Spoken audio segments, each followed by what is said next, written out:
bawal magkamali, kailangan. Yan. CRM kasi yun.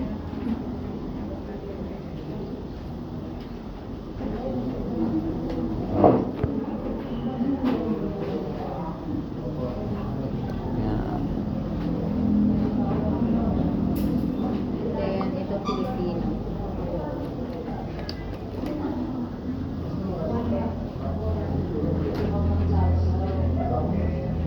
Tapos, address niyo po ito. Ano? Yung kung saan kayo nakatira kayo. Maligaya. Pakibo ko yung address mo makasama. Wala ka bang barangay clearance dyan? Wala akong dala. Ayan, sige, barangay Paho ba yan? Asa na nga yung... Napicturean mo ba yung ano ng Chevy? Hindi.